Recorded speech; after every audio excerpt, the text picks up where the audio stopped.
In Hebrew, Shiloh is a word that can mean a tranquil or peaceful place, which is a bitter irony considering that the Shiloh Church would witness the first great bloodletting of the American Civil War.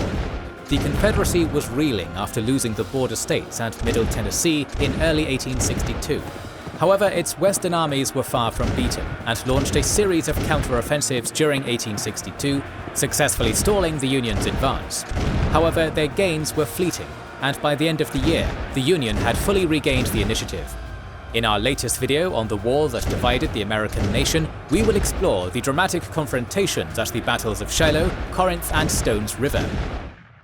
Every week, we release 3 new exclusive videos for our members and patrons: the Pacific War, the Eastern Front of World War II Prelude, and many other series, including the War of Spanish Succession, Punic Wars, Iberian Reconquista, Russian Revolution and Civil War, North African and Italian campaigns of World War II, and much more. It has been long overdue, but we have finally created a YouTube channel exclusively for our Kings and Generals podcasts. Please go and check out Kings and Generals podcast, home to the Pacific War Week by Week podcast and the Fall and Rise of China podcast, link in the description and pinned comment. To see those, as well as get access to our exclusive Discord, see our schedule, and get early access to all videos, join the ranks of our patrons and YouTube members via the links in the description and pinned comment. Thanks to our supporters for allowing us to continue doing our dream job.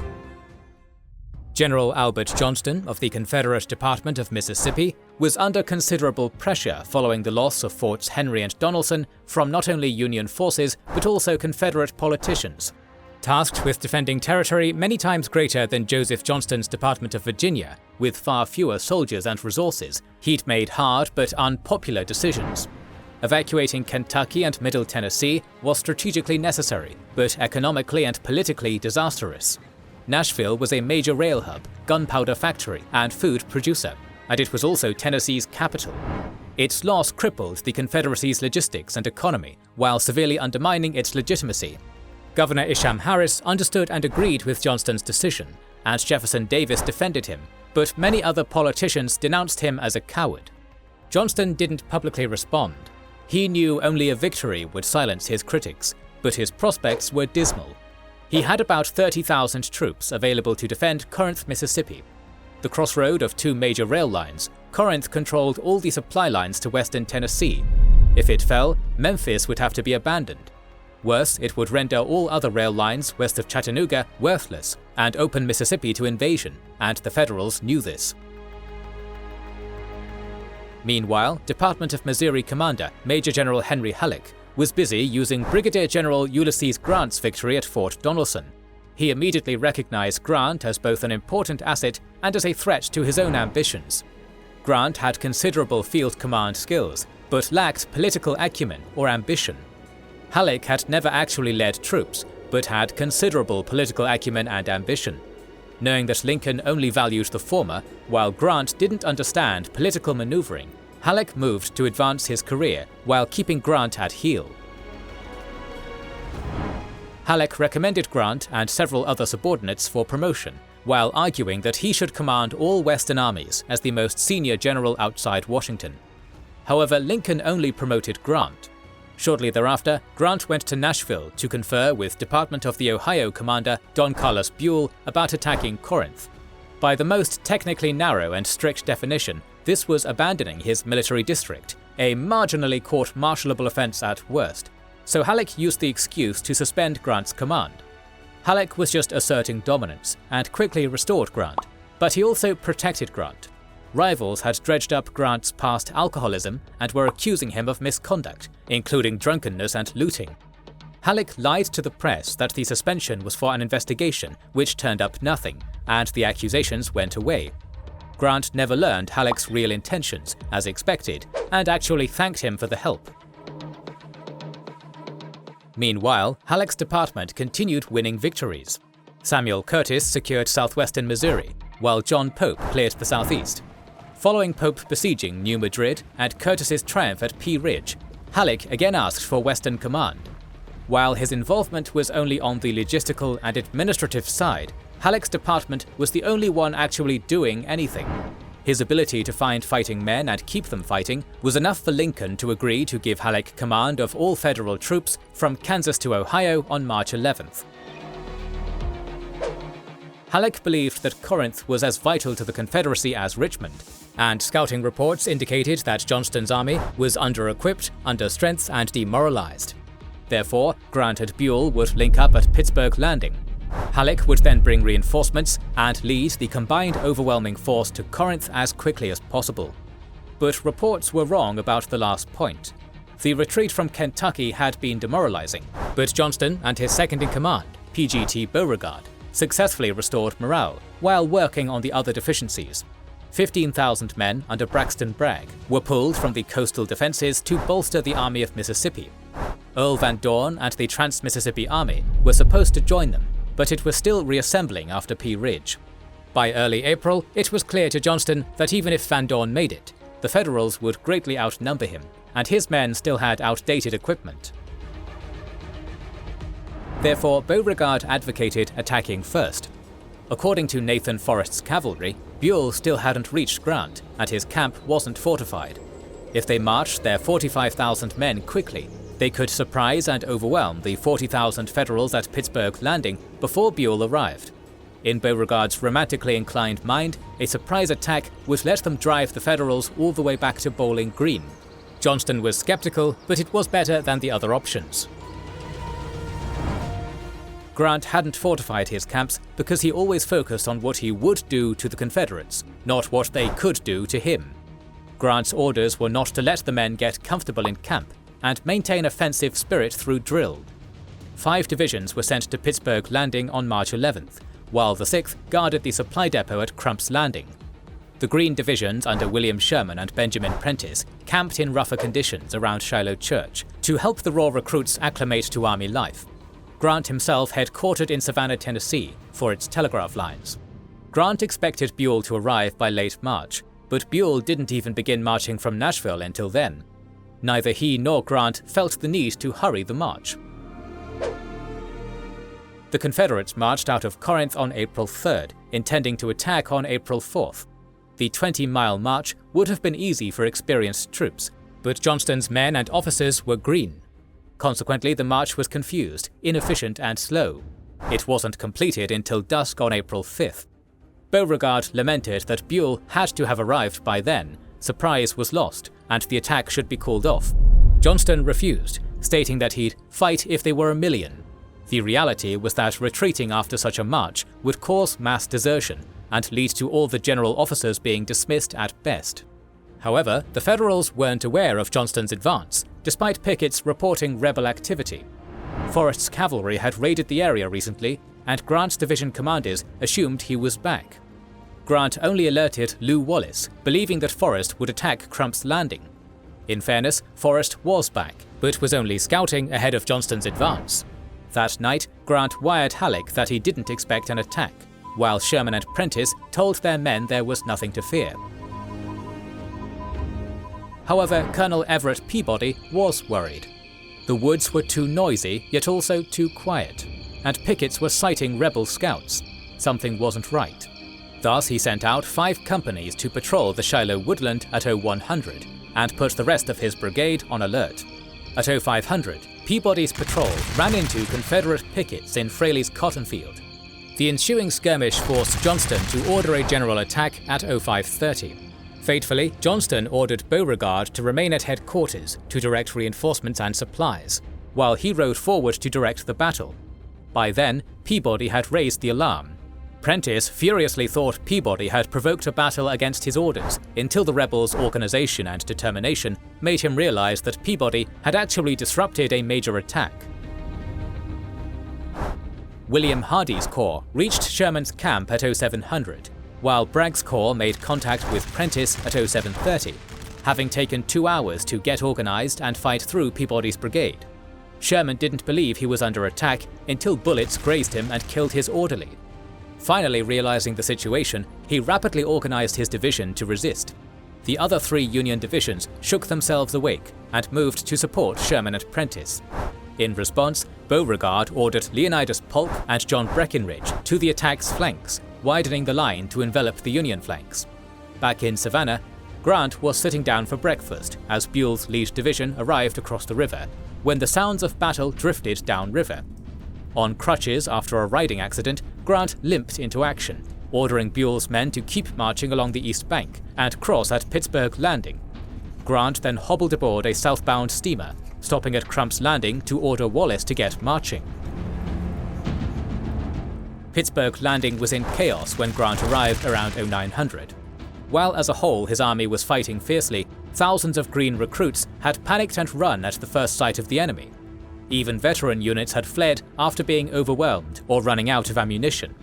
Reorganizing the cowering men into new units, Grant began building a new line on the ridge south of Pittsburgh Landing. Sherman was leading the defense on the left flank, but was gradually pushed back past Shiloh Church and then Crossroads. Similarly, Prentiss fell back until he and 4,500 troops reached an abandoned sunken wagon road around 1100 and resolved to make a stand. Meanwhile, the Confederates had their share of chaos.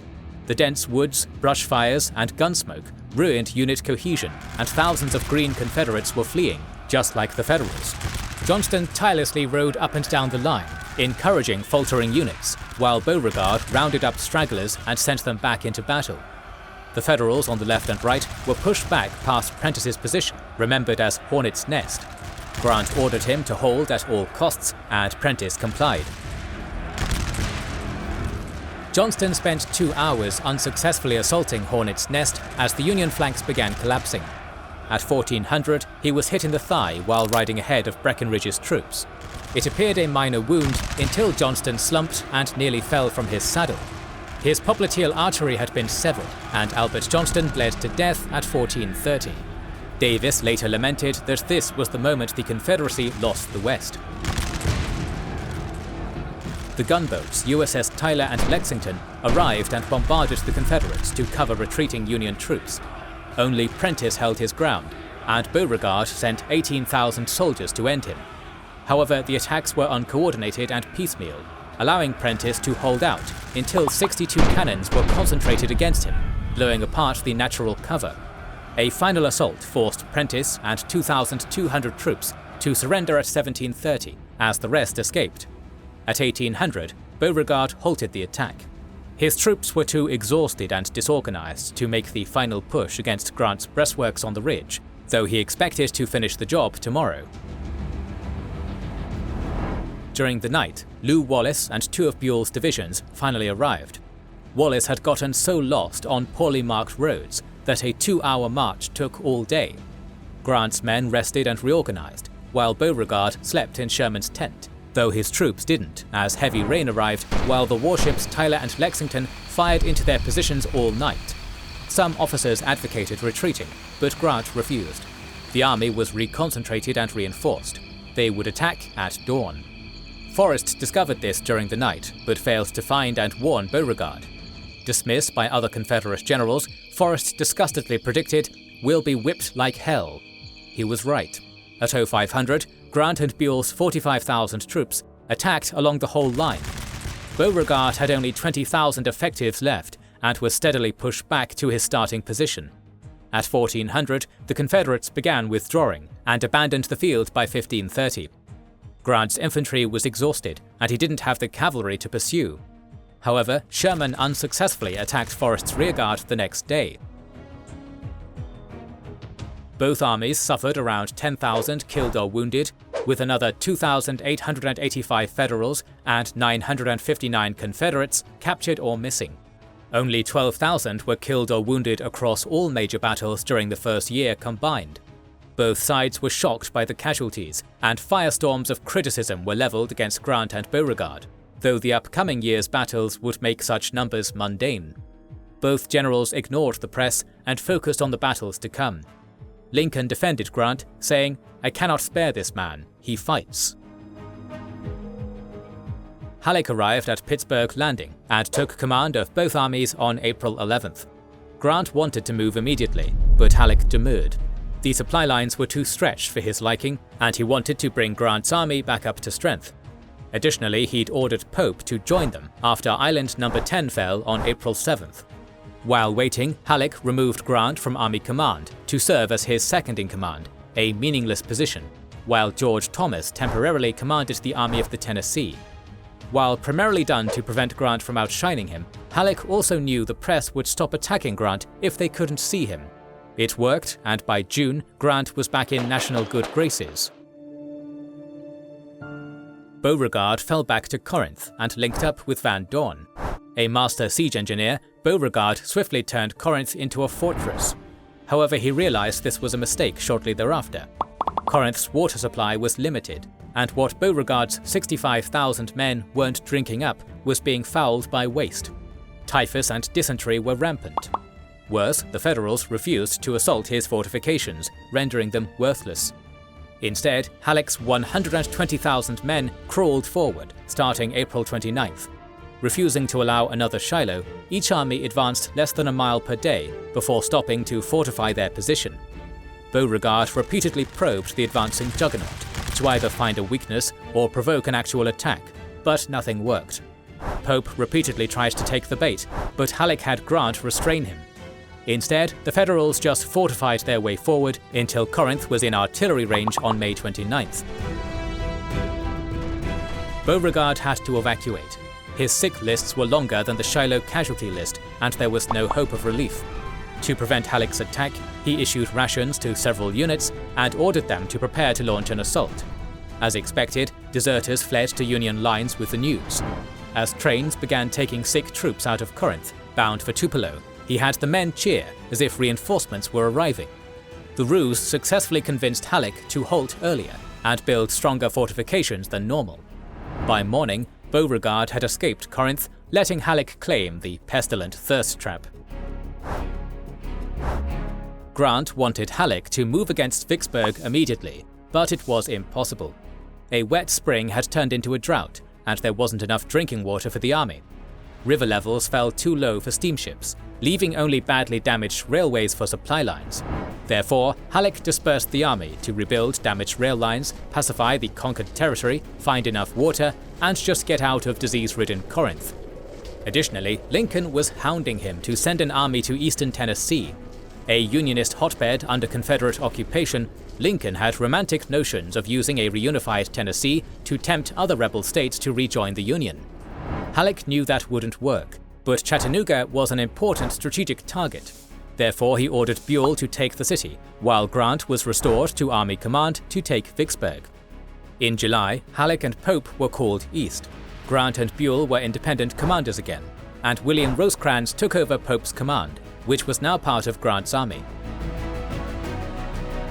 Buell spent June and July crawling along the rail lines towards Chattanooga, barely marching 90 miles. Much of this was his own fault.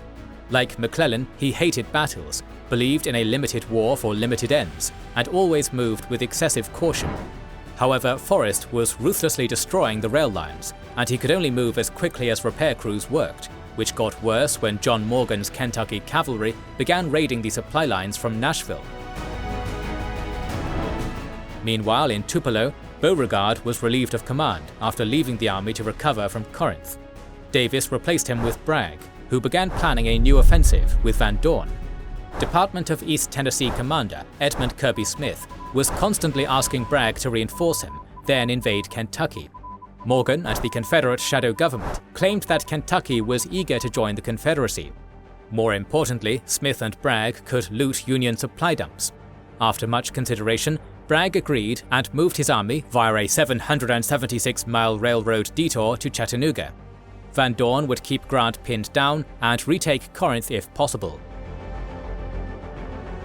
To accomplish this, Van Dorn had about 30,000 troops from the Trans-Mississippi Army and the now abandoned Memphis garrison.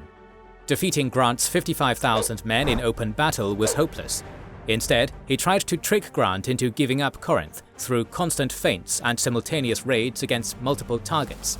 Grant wasn't fooled and tried to flip the script on Van Dorn by attacking isolated units. Sterling Price would have been trapped and destroyed in Iuka by Rosecrans and Edward Howard's corps on September 19th, but for acoustic shadows preventing Howard from engaging. 2 weeks later, Van Dorn assaulted Rosecrans's defenses around Corinth. While he successfully breached the outer defenses over 2 days of fighting through sheer determination and gaps in the fortifications, Van Dorn never had the men to drive Rosecrans off, and retreated to Vicksburg by November. Bragg and Smith planned their campaign on July 31st.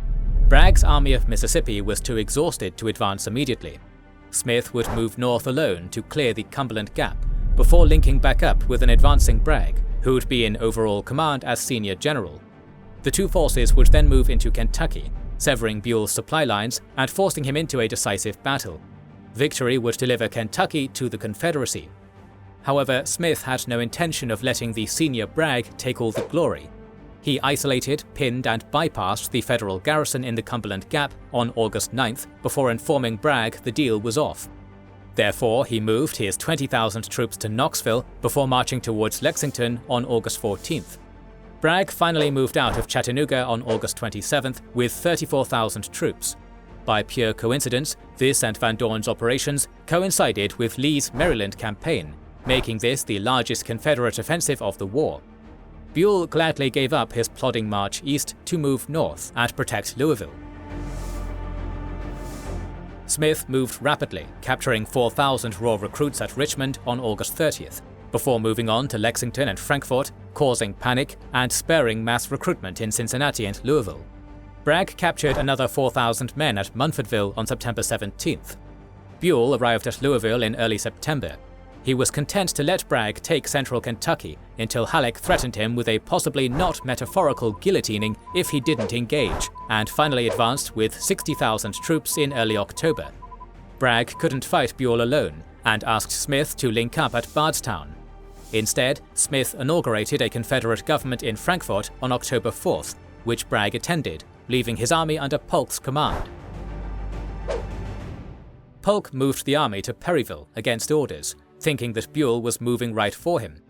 It was actually a single division feinting towards Frankfort, and coincidentally, Buell's main body marched to Perryville too, looking for water. On October 8th, the two armies clashed, but neither Buell nor Bragg knew what was happening until it was too late, and what should have been a decisive battle became a confused mess. Polk and Hardee's corps pushed back Buell's left flank, while the rest of both armies failed to engage. In the aftermath, Bragg decided to retreat.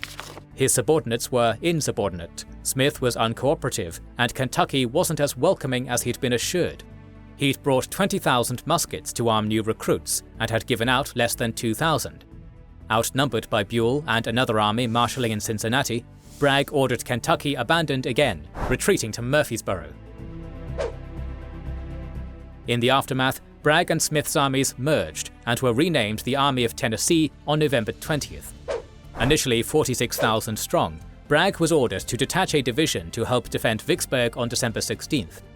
Meanwhile, Bragg and the senior generals openly blamed each other for the invasion's failure and quarreled constantly, a problem Davis investigated personally but didn't resolve. Rosecrans replaced Buell for failing to pursue Bragg, and the army was renamed the Army of the Cumberland. Moving to Nashville, Rosecrans was threatened with dismissal if he didn't move quickly to accomplish Lincoln's cherished liberation of East Tennessee. After spending a month organizing and training his troops, Rosecrans advanced on Bragg on December 26th. Bragg's 38,000 troops were positioned along Stones River, west of Murfreesboro, when Rosecrans's 45,000 arrived on December 29th. After spending December 30th sizing each other up, both generals decided to attack the opposing right flank with their left on December 31st. Rosecrans set the attack for 0700 to let his men eat a hot breakfast, but Bragg would attack at dawn.